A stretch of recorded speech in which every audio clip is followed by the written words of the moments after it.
Hello friends, in this video we will talk about a portfolio எப்படி நாங்க நார்மலா பேசிக் லெவல்ல இருந்து கிரியேட் பண்றங்கறத நாங்க பாப்போம். இது வந்துட்டு நார்மலாக நான் கிரியேட் பண்ணின ஒரு portfolio சைட். இப்படியான ஒரு portfolio சைட் வந்துட்டு Google சைட்ஸ்ல நாங்க எப்படி கிரியேட் பண்ணலாம்ங்கறத நார்மலான ஒரு கைடா இங்க செஞ்சிருக்கிறேன். முதலாவது portfolioண்டா என்னன்னு நாங்க பாப்போம். portfolioங்கிறது வந்துட்டு ஒரு நபருடைய திறமைகள், அவருடைய அனுபவங்கள், அவருடைய சாதனைகள், திறன்கள், அவருடைய தொழில்முறை படைப்புகள் இவைகளெல்லாம் ஒரு ஆவண தொகுப்பாக தொகுத்து பிறர்களுக்கு காண்பிப்பதற்காக வேண்டி அவர் வைத்திருக்கக்கூடிய ஒரு தொகுப்பு போர்ட்ஃபோலியோவை நாங்கள் சொல்லலாம். அதாவது அவருடைய தொகுப்புகளை மற்றவர்களுக்கு அவரை ஷேர் பண்ணுறதுக்கு இந்த போர்ட்ஃபோலியோவை அவர் யூஸ் பண்ணலாம். இந்த போர்ட்ஃபோலியோவை நாங்கள் வந்துட்டு பல்வேறு விதமான ஆன்லைன் தளங்களில் நாங்கள் வந்துட்டு கிரியேட் பண்ணலாம். உதாரணமாக இந்த LinkedIn கார்ப்பரேஷன்ல வந்துட்டு நாங்க ஒரு போர்ட்ஃபோலியோவை கிரியேட் பண்ணிக்கொள்ளலாம். LinkedInல ஒரு போர்ட்ஃபோலியோ அவர் கிரியேட் பண்ணி ஷேர் பண்ணி அவருக்குரிய ஒரு போர்ட்ஃபோலியோவை இங்கே ஜொப்புக்குரிய செட்டப்ல அவர் செஞ்சு கொள்ளலாம். Behance-ங்கிறதுல போய்ட்டும் அவர் செஞ்சு கொள்ளலாம். Behance-ங்கிறது வந்துட்டு கலை கிராஃபிக் சம்பந்தமான வர்க் பண்ணக்கூடியவங்க அவங்களுக்குரிய போர்ட்ஃபோலியோவை இதில் கிரியேட் பண்ணி கொள்ளையிலும். அது மாதிரி Dribbble-ங்கிறதுல போயிட்டு அதுலேயும் அவர் தன்னுடைய ஒரு போர்ட்ஃபோலியோவை அவர் கிரியேட் பண்ணி வச்சு கொள்ளையிலும். அதாவது கிராஃபிக்ஸ் இண்டஸ்ட்ரியில் இருக்கிறவர் இதை யூஸ் பண்ணிக்கொள்ளலாம். அதே மாதிரி WordPress யூஸ் பண்ணியும் நாங்கள் ஒரு போர்ட்ஃபோலியோவை இங்கே எங்களுக்கு செஞ்சு கொள்ள முடியும். அது மாத்திரம் இல்லாமல் Wix-ங்கிற சைட்டூடாகவும் எங்களுக்குரிய போர்ட்ஃபோலியோ நாங்கள் கிரியேட் பண்ணிக்கொள்ளலாம். அது மாதிரி Adobe போர்ட்ஃபோலியோங்கிற ஒரு சைடுனூடாக போயிட்டு நாங்கள் கிரியேட் பண்ணிக்கொள்ளலாம். GitHub-ங்கிறது சாஃப்ட்வேர் டெவலப்பர், வெப் டெவலப்பர் செய்கிறவங்க இதில் போயிட்டு அவங்களுக்கு போர்ட்ஃபோலியோ அவங்க கிரியேட் பண்ணிக்கொள்ளலாம். கூகுள் சைட்டுன்னு ஒன்று இருக்கு. அந்த கூகுள் சைட்டில் போயிட்டும் எங்களோட போர்ட்ஃபோலியோவை நாங்கள் கிரியேட் பண்ணிக்கொள்ளலாம். இப்படி லேசாக இந்த கூகுள் சைட்டில் வந்து எப்படி நாங்கள் ஒரு போர்ட்ஃபோலியோவை கிரியேட் பண்ணுறங்கிற ஒரு ஸ்டெப் பை ஸ்டெப்பான ஒரு வீடியோவை இந்த இடத்துல மேக் பண்ணுறேன். கூகுள் சைடை வச்சு எப்படி நார்மலாக ஒரு போர்ட்ஃபோலியோ ஒன்று கிரியேட் பண்ணுறாங்கிட்ட பார்ப்போம். முதலாவது இப்படியான ஒரு பேஜுக்கு நாங்கள் எப்படி வாரங்கிறத பார்த்தோம்னு சொன்னால் எங்களுடைய இமெயில் அட்ரஸ் ப்ளே ஸ்டோருக்கும் லொகின் பண்ணியிருப்போம். அந்த லொகின் பண்ணின இமெயில் அட்ரஸை வச்சு நாங்கள் கூகுளில் போயிட்டு டெஸ்க்டாப் வியூவில் கொடுத்து போர்ட்ஃபோலியோவை நாங்கள் கிரியேட் பண்ணிக்கொள்றதுக்கான ஒரு ஆப்ஷன் இருக்கும். ஆனால் ஃபோனில் செய்கிற எங்களுக்கு கொஞ்சம் கஷ்டமாக இருக்கும். எங்களோட லேப்டாப் அல்லது பிசியில் செய்கிற ஒரு வேலையாக இருக்கும்னு சொன்னால் இலகுவாக எங்களோட முழுமையான வியூவில் இதை கிரியேட் பண்ணிக்கொள்ளலாம். அதை எப்படி கிரியேட் பண்ணிக்கொள்கிறோன்னு பார்ப்போம். இப்படியான ஒரு சைடுக்கு நாங்கள் வாரத்துக்கு முதல்ல கம்ப்யூட்டரில் நாங்கள் இமெயிலை லொகின் பண்ணி வச்சுக்கொள்வோம். லொகின் பண்ணி வச்சுருக்கக்கூடிய எங்களுடைய இமெயில் அட்ரஸை வந்துட்டு நார்மலாக இருக்கும். இந்த வலது பக்கம் மூலையில் நம்மளோட இமெயில் அட்ரஸை வந்துட்டு கூகுள் அக்கௌண்ட்டோட நான் லிங்க் பண்ணி வச்சுருக்கேன், சைன்இன் பண்ணி வச்சுருக்கிறேன். அதனால் எனக்கு இதுக்குள்ளே போகிறது லேசாக இருக்கும். அப்படி நீங்கள் உங்களுடைய இமெயில் அட்ரஸை கூகுள் அக்கௌண்ட்டில் சைன்இன் பண்ணி வச்சுக்கொள்ளண்டா முதலாவது நீங்கள் உங்களுடைய கூகுள் அக்கௌண்ட் அதாவது கூகுள் குரோம் ஆன் பண்ணிவிட்டு அதில் உங்களுடைய இமெயில் அட்ரஸை வந்துக்கிட்டு நீங்கள் லொகின் பண்ணிக்கொள்ளுங்க. அப்படி உங்களுக்கு லொகின் பண்ணுறதுக்கு இமெயில் அட்ரஸ் இல்லைன்னு சொன்னால் நீங்கள் முதலாவது ஒரு இமெயில் அட்ரஸ் உண்டை இந்த கூகுளில் வந்துட்டு நீங்கள் க்ரியேட் பண்ணிக்கொள்ளுங்க. ஜிமெயில் அட்ரஸ் உண்டை நீங்கள் க்ரியேட் பண்ணி வச்சுக்கொள்ளுங்க. க்ரியேட் பண்ணினீங்கன்னு சொன்னால் கூகுள் அக்கௌண்ட் வந்துக்கிட்டு சைன்இன்னில் இருக்கும். அந்த சைன்இன் ஆனதுக்கு பிறகு இந்த URL போயிட்டு வந்துக்கிட்டு சர்ச் பண்ணுங்கள் கூகுள் சைட்ஸ்னு சொல்லி நீங்கள் அடித்து நீங்கள் என்ட்ரு பண்ணிங்கன்னு சொன்னால் இப்படியான ஒரு ஃபார்மேட்டில் கூகுள் சைட்ஸ்ன்னு வரும்.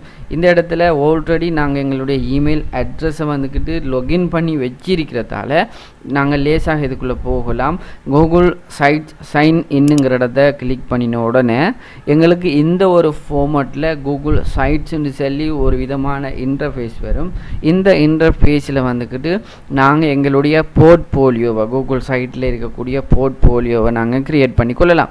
இந்த இடத்துல நீங்கள் பாருங்கள் பிளாங்க் சைடுன்னு இருக்கி போர்ட்ஃபோலியோன்னு சொல்லி ஆல்ரெடி செய்யப்பட்ட டெம்ப்ளேட் இருக்கி ஃபேமிலி அப்டேட் இருக்கு ஈவென்ட் ஹெல்ப் சென்டர் ப்ரொஜெக்ட் அப்படின்னு சொல்லி சில டெம்ப்ளேட் வந்துக்கிட்டு கேலரியாக உங்களுக்கு தந்திருக்கிறாங்க. நீங்கள் இதில் ஏதாவது ஒரு டெம்ப்ளேட்டை நீங்கள் கிளிக் பண்ணி உங்களுக்கு தேவையான மாதிரி நீங்கள் எடிட் பண்ணிக்கொள்ளலாம். அப்படி இல்லாமல் உங்களோட விருப்பத்துக்கு ஏற்ற மாதிரி நீங்கள் எப்படி ஒரு கூகுள் சைட்ஸில் வந்துட்டு ஒரு டெம்ப்ளேட்டை க்ரியேட் பண்ணுறங்கிற ஒரு மெத்தட்டை தான் நான் இந்த இடத்துல சொல்லித்தரப்போகிறேன். இதில் பாருங்கள் பிளாங்க் சைடுன்னு இருக்கு. அந்த பிளாங்க் சைடுங்கிறத கிளிக் பண்ணி நாங்கள் போவோம். அதுக்கு முதல்ல பாருங்கள் இப்படியான ஒரு போர்ட்ஃபோலியோ ஒன்றை நார்மலாக நான் இந்த கூகுள் சைட்டில் செஞ்சிருக்கிறேன்.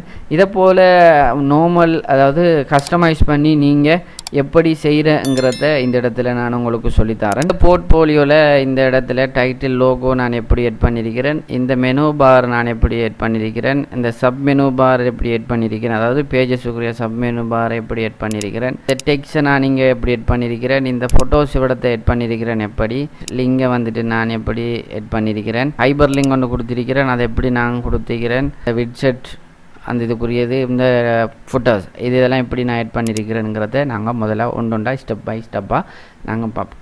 நாங்கள் முதலாவது வந்த உடனே இப்படி இருக்கும். இதில் பிளாங்க் சைடுன்னு சொல்லி வரக்கூடிய இதை நான் கிளிக் பண்ணுறேன். கிளிக் பண்ணின உடனே எனக்குரிய ஒரு போர்ட்ஃபோலியோ டெம்ப்ளேட் பேஜ் ஒன்று வந்துக்கிட்டு ஸ்டார்ட் ஆயிரும். டிலீட் பண்ணிக்கொள்கிறேன். இப்போ நார்மலாக ஒரு வைட் ஆகிருக்கு. இதை நான் எப்படி கலர் கொடுக்குறது, எப்படி எட் பண்ணுறேங்கிறத பார்ப்போம். முதலாவது இந்த இடத்துல லோகோ ஒன்று இருக்கும். லோகோ ஒன்று நாங்கள் எட் பண்ணி வச்சுருப்போம்னா அந்த இடத்துல எட் லோகோவை கொடுத்து அப்லோட் நாங்கள் கொடுப்போம். ஸோ அப்லோட் நான் கொடுக்குறேன். இந்த இடத்துல நான் கொடுத்த எடிட் பண்ணின டைட்டில் பேஜ் இங்கே எனக்கு வந்திருக்கு. அதை நான் கொடுத்து இங்கே எட் பண்ணிட்டேன். ஹெவி ஐக்கன்னு சொல்லி, அதாவது ஹெவி ஐக்கனுங்கிறது என்னென்னு சொன்னால் இங்கே பாருங்கள், இந்த இடத்துல மேலே இருக்கிற ஒவ்வொரு லிங்கையும் பாருங்கள் வித்தியாசமான ஐக்கன்ஸ் காட்டுது. அந்த ஐக்கன்ஸ் தான் ஹெவி ஐக்கன்ஸ். இந்த இடத்துல அப்லோட்டை நான் கொடுக்குறேன். அப்லோட்டை கொடுத்துட்டு அதுக்குன்ற ஒரு சைஸ் இருக்குது, அந்த சைஸை நாங்கள் கொடுத்து தான் இங்கே கொடுக்கணும். இங்கே ஹெவி ஐக்கனும் நான் இந்த இடத்துல கொடுத்தாச்சு. கொடுத்துட்டு நான் அப்லோட் பண்ணுறேன். ஸோ இப்போ லோகோக்குரிய டைட்டிலுக்குரிய லோகோ இங்கே எட் பண்ணிட்டேன். இவ்விடத்தை தேவைன்னு சொன்னால் நான் ஏதாவது டைப் பண்ணிக்கொள்ளலாம். இதையும் நான் எட் பண்ணியாச்சு. ஸோ ஹெடருங்கிறத கொடுக்கேன். இப்போ ஹெடர் எனக்கு எட் ஆயிட்டு. இப்போ பாருங்கள் எப்படி இருக்குன்னு சொல்லி, இது நார்மலாக எனக்கு வந்துட்டு. இந்த இடத்துல என்னுடைய இமேஜை மாற்றிக்கொள்ளலாம். இந்த இடத்துல பாருங்கள் இமேஜ் ஹெடர் டைப்புன்னு இருக்கு. அப்போ ஹெடர் டைப்புங்கிறத நான் பெருசாக கொடுக்கலாம், லார்ஜ் பேனராக கொடுக்கலாம், சின்ன பேனராக கொடுக்கலாம், டைட்டில் மட்டும் வர மாதிரியும் இங்கே கொடுக்கலாம். இப்போ நான் இந்த இடத்துல எப்படி பேனருங்கிறத கொடுத்து வச்சிருக்கிறேன். இமேஜ் டைப்பை நான் வேணும்னு சொன்னால் இங்கே மாற்றிக்கொள்ளலாம். இமேஜை கொடுத்து அப்லோட் கொடுக்குறேன். அப்லோட்டை கொடுத்து இந்த ஃபோட்டோவை நான் எட் பண்ணி ஓப்பன் பண்ணுறேன். இப்போ பாருங்கள் எனக்கு இந்த ஃபோட்டோஸும் வந்துக்கிட்டு சேஞ்ச் ஆகிட்டு. தேவைன்னு சொன்னால் இது ஹோம் பேஜ்னு வருது. இந்த ஹோம் பேஜை நான் தேவைண்டா வச்சுக்கொள்ளலாம். அப்படி இல்லைன்னு சொன்னால் இதை நான் டெலீட் பண்ணிக்கொள்ளலாம். இது நார்மலாக எனக்கு எட் ஆகிட்டு. இப்போ இந்த இடத்த மெனு, இந்த இடத்துல வலது பக்கம் மெனு பாரை நான் எப்படி எட் பண்ணுறேன்னு பார்ப்போம். டிஃபால்ட்டாக வந்துக்கிட்டு எங்களுடைய ஹோம் பேஜ் இங்கே இருக்கும். அந்த ஹோம் பேஜுக்குரிய ஐக்கன் எங்களுக்கு ஹைடாக இருக்கும். அதுவும் ஒட்டவாக நாங்கள் பேஜ் எட் பண்ணுற நேரம், மெனுவை எட் பண்ணுற நேரம் வந்துடும். இதுக்கப்புறம் நீங்கள் பார்த்தீங்கன்னு சொன்னால் எப்படி ஒரு மெனு பாரை நாங்கள் எட் பண்ணுறோன்னு சொன்னால் இங்கே பாருங்கள் வலது பக்கம் இன்சர்ட் இருக்கு, பேஜஸ் இருக்கு. அந்த பேஜஸ்ங்கிறத நாங்கள் கிளிக் பண்ணுவோம். கிளிக் பண்ணிவிட்டு இங்கே வரக்கூடிய இந்த மெனூஸ், சப் மெனூஸ் எல்லாம் எப்படி நாங்கள் எட் பண்ணுறேன்னு பார்ப்போம். ஸோ பேஜஸை கொடுக்குறோம். நீங்கள் ஹோம் இருக்கு, கீழுக்கு பாருங்கள் ப்ளஸ் பட்டன் ஒன்று இருக்கும். அதை நான் கிளிக் பண்ணுறேன். கிளிக் பண்ணிவிட்டு ஹோம்ங்கிற மாதிரி இவிடத்தை அபவுட்ங்கிறத நான் கொடுக்குறேன். இங்கே கொடுத்துட்டு டன் கொடுத்த உடனே பாருங்கள் ஒட்டோவாக அபவுட் மீயும் ஹோமும் எனக்கு வந்துட்டு. இதுக்கு முதல்ல நான் கிளிக் பண்ணினா இந்த ஹோம் இப்படி இருக்கும். இவ்விடத்தை அபவுட் மீங்கிறது இந்த இடத்துல இப்படி வரும். அதே மாதிரி இந்த பாருங்கள் மற்றதெல்லாம் நான் எப்படி க்ரியேட் பண்ணுறேன் அதே ஃபார்மேட்டில் நான் இன்சர்ட் பண்ணுறேன். L3 அப்படின்னு கொடுத்துட்டு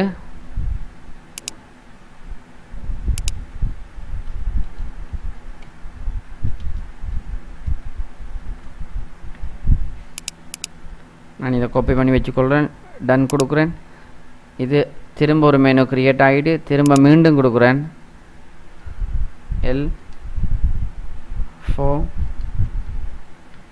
கொடுத்துட்டு நான் டன் கொடுக்குறேன். இப்போ பாருங்கள் 4 எனக்கு பேஜஸ் மெனு பாரோட ஹெட் ஆகிட்டு. ஹோம், அபவுட், L3, L4 அப்படின்னு சொல்லி இன்னும் வந்துட்டு. அதில் மெயின் கண்ட்ரோல் இங்கே தான் இருக்கு. ஸோ இதுக்கு சப்மெனு நான் எப்படி எட் பண்ணுறேன்னு பார்ப்போம். பாருங்கள் இப்போ உதாரணத்துக்கு அபவுட் மீக்கு கீழே சப்மெனு வராது, அது ஒரே விஷயந்தான் வரப்போதும். இந்த எதுக்கு கீழே ஒரு 5 சப்மெனு நான் க்ரியேட் பண்ணணும்னா இந்த இடத்துல பாருங்க செலக்ட் பண்ணிவிட்டு 3 dots வரும். 3 dotsக்கு பிறகு எட் சப்மெனு வரும். அதில் சப் 1 கொடுக்குறேன். டன். திரும்ப நான் கிளிக் பண்ணுறேன். sub 2 done. அதே மாதிரி எட் sub3 done. இப்போ பாருங்க இந்த இடத்துல ஹோம் அது ஒரு தனி மெனுவாக இருக்கு, about ஒரு தனி மெனுவாக இருக்கு. L1ங்கிறது கீழே பாருங்க sub1 sub2 sub3.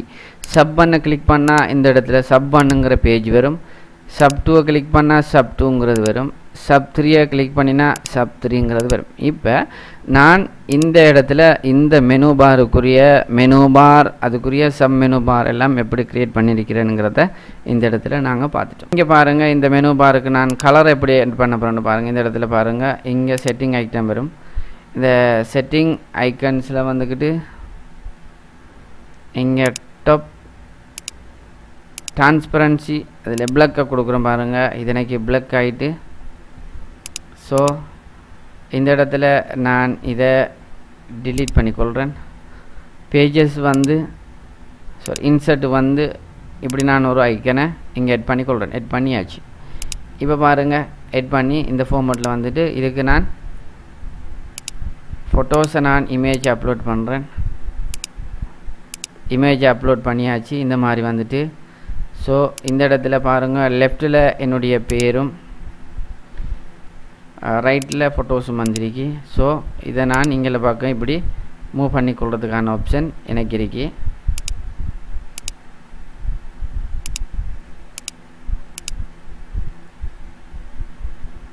ஸோ இதை நான் இங்கே எடுக்கிறேன், காப்பி பேஸ்ட் பண்ணியாச்சு. இப்போ இதில் ஃபாண்ட் அதாவது லைன் அலைன்மெண்ட் குறைஞ்சிருக்கு.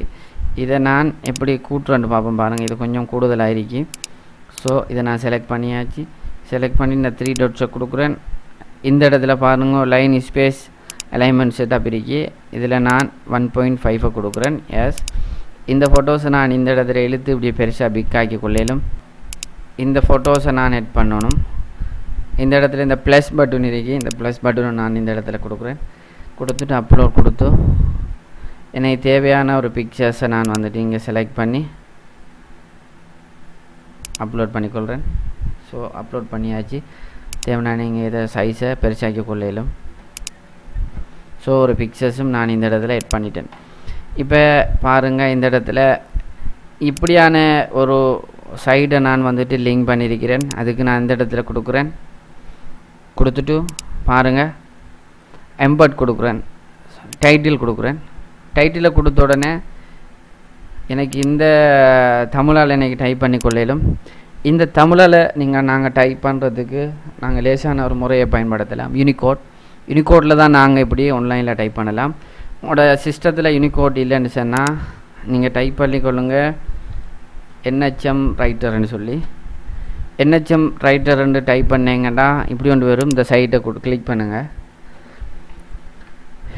கிளிக் பண்ணி இந்த ஐக்கனை நீங்கள் கிளிக் பண்ணிவிட்டு அதாவது இங்கே டிக் பண்ணி இப்படி செக் பாக்ஸை இந்த டிக் பண்ணிவிட்டு டவுன்லோட் பண்ணி இதை இன்ஸ்டால் பண்ணிவிட்டு அதில் தமிழ்ண்டு வரும். தமிழை நாங்கள் செலக்ட் பண்ணி கொடுத்துட்டு ALTயோட இலக்கம் 4 அடித்தோம்னு சொன்னால் எனக்கு இப்படி ஒரு ஐக்கன் எனபிள் ஆகும். நக்கிலுக்கு இருக்கிற பெல் ஐக்கன் மாதிரி இந்த ஐக்கன் எனபிள் ஆகும். இந்த ஐக்கன் எனபிள் ஆனால் நான் இந்த இடத்துல யூனிகோட் டைப் பண்ணிக்கொள்ளலாம். அதை நான் செலக்ட் பண்ணிவிட்டு தேவைன்னு சொன்னால் போல்டு கொடுக்கலாம்.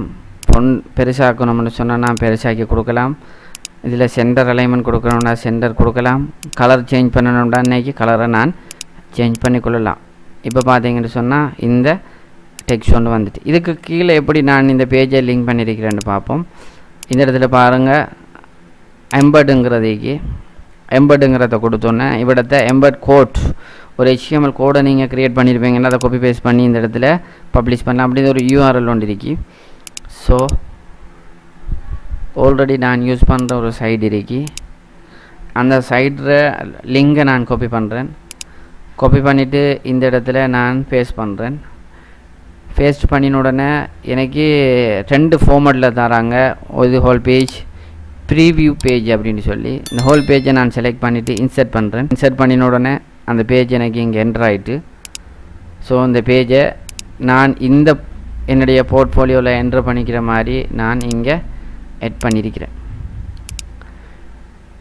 இதுக்கு பிறகு நாங்கள் இந்த இருக்கிற என்னுடைய சைடினுடைய ஹைபர் லிங்க் கொண்ட நான் எப்படி எட் பண்ணுறேன்னு பார்ப்போம். டெக்ஸ்ட்டை கொடுக்குறேன்.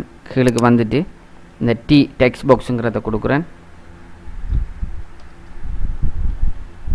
டைப் பண்ணினதை நான் போல்ட் ஆக்கலாம், வேண்டிய சைஸுக்கு ஃபொண்டை பெருசாக்கலாம், அலைன்மெண்ட் கொடுத்து அதை நான் சென்டர் கொடுக்கலாம். தேவைன்னா நான் இதுக்குரிய கலரையும் சேஞ்ச் பண்ணி கொள்ளலாம். செலக்ட் பண்ணிவிட்டு இங்கே பாருங்கள், இப்படி ஒரு ஐக்கன் இருக்குது, இன்சர்ட் லிங்க்னு சொல்லி ஹைபர் லிங்க் ஐக்கன்.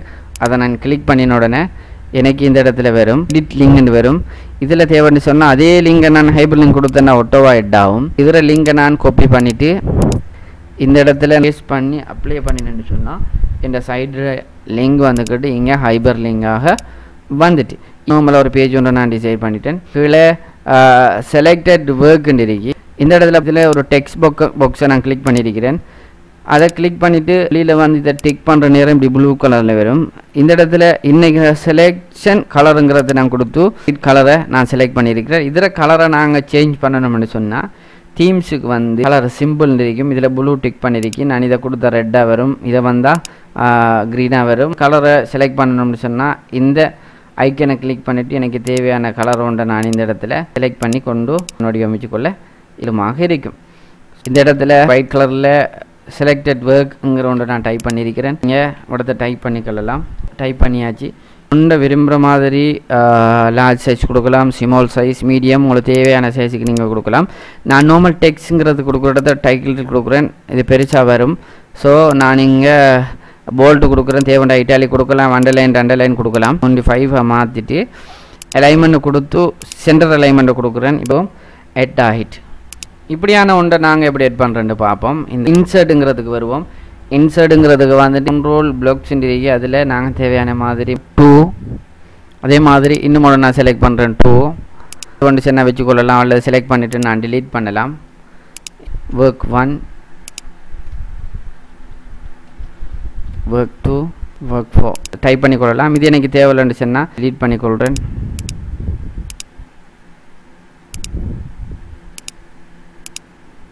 இதுக்கு டிஸ்கிரிப்ஷன் எழுதுறேன்னு சொன்னால் நீங்கள் அதை வச்சுக்கொள்ளலாம். அப்படி இல்லைன்னு சொன்னால் உங்களுக்கு தேவையில்லைன்னு சொன்னால் டிலீட் பண்ணிக்கொள்ளலாம். இது வந்துக்கிட்டு ஸ்லைட் சைஸில் எட் பண்ணியிருக்கு. இது ஃபோட்டோ வியூவில் இருக்குது, இது வீடியோ வியூவில் இருக்குது. யூடியூப் நான் கொடுக்குறேன். ஸோ ஒரு வீடியோ எட் பண்ணியாச்சு. மேலதிகமாக இந்த வீடியோ இடத்த வந்துட்டு ஸோ அப்படியாக நாங்கள் எட் பண்ணிக்கொள்ளலாம். அப்படி இல்லாமலும் நாங்கள் இதை பாவிச்சு கொள்ளலாம். அல்லது இதுக்குள்ளே நாங்கள் எட் பண்ணணும்னு சொன்னால் இந்த ப்ளஸ் பட்டனை கிளிக் பண்ணிவிட்டு யூடியூப்பை கொடுக்குறோம். தேவையான ஒரு வீடியோவை நாங்கள் யூடியூப்பில் செலக்ட் பண்ணுறோம், இங்கே நாங்கள் கொடுக்குறோம். ஸோ இவிடத்தை ஒரு ஸ்லைட் ஒன்று வேணும்னு சொன்னால் இவிடத்தை நான் கிளிக் பண்ணுறேன், டிக் பண்ணுறேன். ஸோ எனக்கு தேவையான கூகுள் ட்ரைவுக்கு நான் போகிறேன்.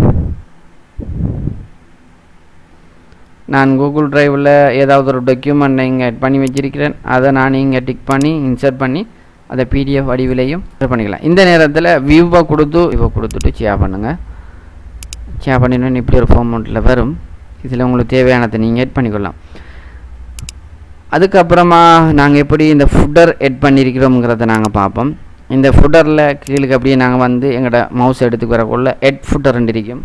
அந்த எட் ஃபுட்டரை கொடுத்தா நீங்கள் எல்லா பேஜையும் ஓப்பன் பண்ணக்குள்ள கீழுக்கு உங்களோட பேஜுக்கு கீழே இந்த ஃபுட்டர் வரும். இதை கொடுத்துட்டு இதுக்கு கீழே நாங்கள் இன்சர்ட்டுங்கிறத கொடுத்து இதில் 2 விஷயம் இருக்கு பாருங்கள். ஒன்று டெக்ஸ்டோட பிக்சரோட டெக்ஸ்ட் இருக்கு. அது மாதிரி இந்த இடத்துல இந்த டெக்ஸ்டோட பிக்சர் வர மாதிரி இதை நான் எட் பண்ணுறேன். ஸோ எட் பண்ணியாச்சு. இவிடத்தை நான் என்னுடைய லொக்கேஷன் எட் பண்ணியிருக்கிறேன். ஸோ இந்த ப்ளஸ் பட்டனை கொடுக்குறேன். ப்ளஸ் பட்டனை கொடுத்து மை மேப்புங்கிறத கொடுக்குறேன்.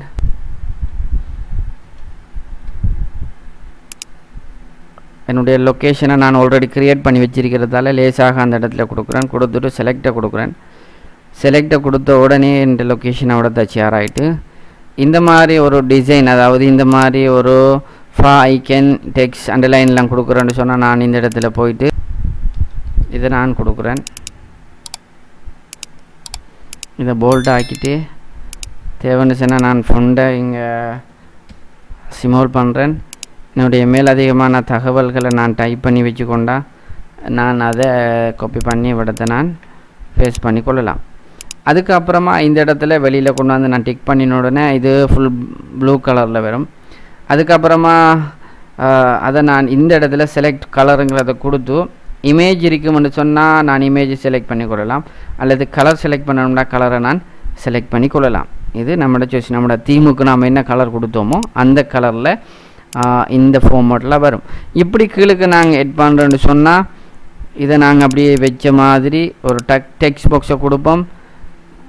இதே மாதிரி நான் காப்பி பேஸ்ட் பண்ணுறேன், டைப் பண்ணலை, பேஸ்ட் பண்ணிவிட்டு இது இவ்வளோத்தையும் நான் செலக்ட் பண்ணிக்கொள்ளலாம், அல்லது இந்த ஃபுல்லாக செலக்ட் பண்ணிவிட்டு இதுக்கு நான் மேலதிகமான இப்படி ஒரு கலர் அல்லது ஒரு இமேஜ் ஒன்றை நான் இந்த இடத்துல அப்லோட் பண்ணி கொள்ள இயலும்.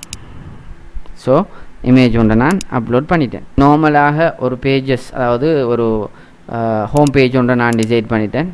டிசைன் பண்ணினதில் இந்த ஹோம் பேஜ், அதாவது அபவுட் மீ அப்படின்னு சொன்னால் நீங்கள் இந்த மாதிரி ஒரு ஃபார்மேட்டில் நாங்கள் எழுதி கொள்ளலாம். உதாரணமாக இப்போ ஹோம் அபவுட் மீங்கிறத கொடுக்குறேன், இதை நான் போல்ட் பண்ணிக்கொள்கிறேன். இதுக்கு கீழே நீங்கள் டைப் பண்ணியிருப்பீங்கன்னா அதை காப்பி பண்ணிக்காந்து இங்கே ஃபேஸ் பண்ணினீங்கன்னா, உதாரணமாக நான் ஆல்ரெடி டைப் பண்ணிக்கிறேன், அதால் நான் இதை காப்பி பண்ணிக்காந்து எனக்கு ஃபேஸ் பண்ணினாலும் வருவதற்கான சந்தர்ப்பம் இருக்கி. ஸோ நான் என்னுடைய முந்தின பேஜில் இதை நான் டைப் பண்ணியிருக்கிறதால இது இவ்வளோத்தையும் காப்பி பண்ணிக்காந்து இந்த இடத்துல நான் டெக்ஸ்ட்டுங்கிறத கொடுத்து அந்த டெக்ஸ்ட்டுங்கிறதுக்குள்ளே நான் காப்பி பேஸ்ட் பண்ணின உடனே பாருங்கள் எனக்கு இந்த மாதிரி வருது. அப்போ நான் எனக்கு தேவையான மாதிரி இதை நான் எட் பண்ணி கொள்ளலாம். இந்த லைன் அலைன்மெண்ட்டுகளை நான் வந்துட்டு தேவைன்னு சொன்னால் இதை கொடுத்து 3 டாட்ஸை கொடுத்து கஸ்டமைஸ் ஸ்பேஸுங்கிறத கொடுத்து நான் இந்த அலைன்மெண்ட்டுகளை எனக்கு ஏற்ற மாதிரி நான் சுருக்கி கொள்ளையும் இயலும். ஸோ அதையும் எட் பண்ணியாச்சு. இது கீழே இந்த 3 வீடியோ எட் பண்ணுறேன்னு சொன்னால் நார்மலாக நான் சொன்ன மாதிரி இதுக்கு கீழே நாங்கள் இப்படியே பேஜஸை கொண்டு வந்து இன்சர்ட்டை கொண்டு வந்துட்டு இந்த 3 இதை கொடுக்குறேன். கொடுத்த உடனே பாருங்கள் இந்த 3 இது வந்துட்டு எனக்கு இது தேவைன்னு சொன்னால் நான் வச்சுக்கொள்ளலாம், இல்லைன்னு சொன்னால் அதை நான் டிலீட் பண்ணுறதுக்கான ஒரு ஆப்ஷன் எனக்கு இங்கே தந்திருக்கிறாங்க. நீங்கள் டிக் பண்ணலாம். இதை ப்ளஸ் பட்டனை கொடுத்து வீடியோ தேவைண்டா யூடியூப்பை கொடுங்க. யூடியூப்பை கொடுத்துட்டு இன்சர்ட் பண்ணினோம்னா எனக்கு வீடியோ இங்கே இன்சர்ட் ஆகிறதுக்கான ஆப்ஷன் இருக்குது. ஸோ இந்த அபவுட் பேஜும் நாங்கள் என்ட்ரு பண்ணியாச்சு. அடுத்ததாக பாருங்கள் மெனு. அந்த மெனுவுக்குள்ளே வந்துட்டு நாங்கள் சப் மெனுவை நாங்கள் எப்படி எட் பண்ணுறோன்னு பார்ப்போம். சப் மெனுவை எட் பண்ணினோம்னா இந்த மாதிரி ஃபார்மேட்டில் வரும். பாருங்கள் டைட்டிலில் நான் கொடுக்குறேன், சப் 1 கொடுக்குறேன். நான் இதுக்குரிய கலரை செலக்ட் பண்ணிக்கொள்கிறேன், இதை போல்ட் பண்ணி இதை சென்டர் பண்ணிக்கொள்கிறேன். சென்டர் பண்ணியாச்சு. 20 சைஸை நான் கொடுக்குறேன். இதுக்கு கீழே எனக்கு தேவையான ஆர்டிகல்ஸ் இருக்கும்னு சொன்னால் நான் ஆர்டிகல்ஸ் மட்டும் எழுத போகிறேன்னு சொன்னால் டெக்ஸ்ட் பாக்ஸை கொடுத்து நாங்கள் ஆர்டிக்கலை மட்டும் எழுதி கொள்ளிடும். அப்படி இல்லை டெக்ஸ்டோட நான் எழுத போகிறேன்னு சொன்னால் டெக்ஸ்ட்டை கொடுத்துட்டு டெக்ஸ்ட் அண்ட் பிக்சரை கொடுத்துட்டு நாங்கள் அந்த இடத்துல இவ்விடத்த பிக்சரை நாங்கள் எட் பண்ணி இந்த இடத்துல பிக்சர் ஒன்றை நாங்கள் அப்லோட் பண்ணிக்கொள்வோம். அப்லோட் பண்ணிவிட்டு இதில் டைட்டிலை நாங்கள் கொடுத்துட்டு இதுக்கு கீழே எங்களுக்கு தேவையான பேராகிராஃப்ஸை வந்துட்டு நாங்கள் எழுதி கொள்ளிடும். இது கீழே நாங்கள் திரும்ப எழுதுகிறோம்னா திரும்ப கொடுப்போம். திரும்ப கொடுத்துட்டு நாங்கள் எங்களுக்கு தேவையான விஷயங்களை நாங்கள் காப்பி பண்ணி அல்லது டைப் பண்ணி இவிடத்தை பேஸ்ட் பண்ணினோம்னு சொன்னால்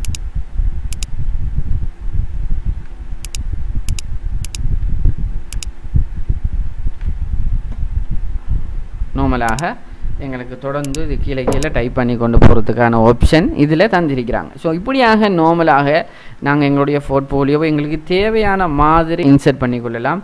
இந்த இன்சர்ட்டில் டெக்ஸ்ட் பாக்ஸ் தேவைன்னா நீங்கள் யூஸ் பண்ணலாம், இமேஜ் தேவைன்னா யூஸ் பண்ணலாம், கூகுள் ட்ரைவில் உங்களுக்கு தேவையான உங்களோட விஷயங்கள் இருந்தால் நீங்கள் இன்சர்ட் பண்ணிக்கொள்ளலாம். இப்படியான ஃபார்மேட்டில் நாங்கள் உடச்சி இன்சர்ட் பண்ணுறோன்னா அதை இங்கே பண்ணிக்கொள்ளலாம்.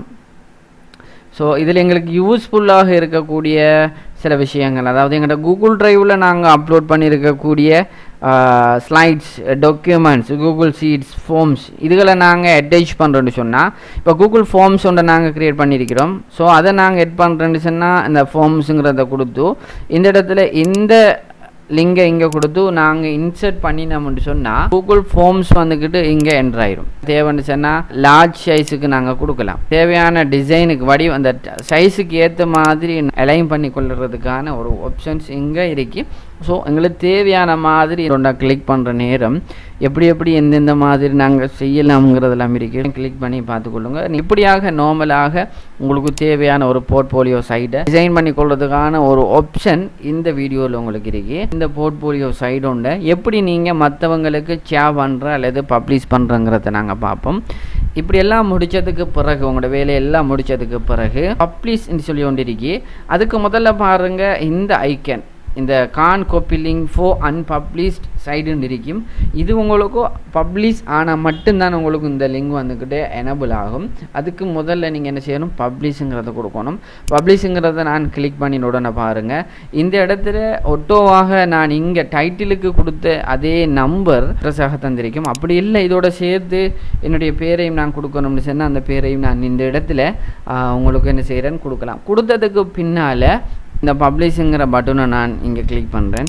கிளிக் பண்ணின உடனே எந்த பேஜ் இப்போ பப்ளிஷ் ஆகிட்டு. இப்போ பப்ளிஷ் ஆனோன்னு பாருங்கள், இந்த ஐக்கன் வந்துக்கிட்டு காப்பி பப்ளிஷ் சைட் லிங்க் இருக்கும். இதை நாங்கள் காப்பி பண்ணிவிட்டு இங்கே பாருங்கள் எங்களோட ஹோம் பேஜில் லிங்க் வந்திருக்கு. இதை காப்பி பண்ணி நாங்கள் வேறொரு யூஆர்எல்ல கிளிக் பண்ணி அந்த இடத்துல காப்பி பண்ணி பேஸ்ட் பண்ணிவிட்டு என்டர் பண்ணினோம்னு சொன்னால் நாங்கள் க்ரியேட் பண்ணிவிட எங்களோட போர்ட்ஃபோலியோ சைடு வந்துக்கிட்டு இந்த இடத்துல விசிபிள் ஆகிறதுக்கான ஒரு ஆப்ஷனுக்கு வந்துடும். பலாக ஒரு போர்ட்ஃபோலியோ சைடு ஒன்று கிரியேட் பண்ணி காட்டியிருக்கிறேன். அதில் நாங்கள் அபவுட் மீல கொடுத்த விஷயங்கள் இங்கே வந்திருக்கு. தேவைன்னா இங்கே மேலதிகமான விஷயங்களை இங்கே எட் பண்ணிக்கொள்ளலாம். இங்கே மெனுவில் சப் மெனு ஒன்று நாங்கள் க்ரியேட் பண்ணினோம்.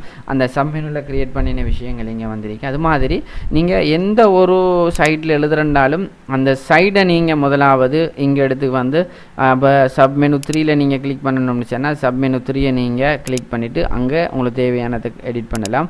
அல்லது 2ல் செய்ய போகிறீங்கன்னா 2ல் செய்யலாம். அல்லது L4 செகண்ட் செமிங்கிறதுல நீங்கள் அதை எடிட் பண்ணணும்னா அந்த இடத்துல இதை கொடுத்து நீங்கள் எடிட் பண்ணிக்கலாம். ஸோ இப்படியாக ஒரு லேசான ஒரு மெத்தடில் தான் கூகுள் சைட்டை வச்சு ஒரு போர்ட்ஃபோலியோ ஒன்று நாங்கள் க்ரியேட் பண்ணுறோம். வீடியோ உங்களுக்கு பயனுள்ளதாக இருக்கும்னு நினைக்கிறேன். பிடிச்சிருந்தால் லைக் பண்ணுங்கள், ஏதும் சந்தேகம்னா கீழே கமெண்ட் பண்ணுங்கள். இது போன்ற இன்னும் பல சுவாரஸ்யமான வீடியோக்களை அறிஞ்சுக்கொள்ள எம்முடைய பி பாசிட்டிவ் தமிழ் சேனலை சப்ஸ்கிரைப் பண்ணுங்கள். நன்றி.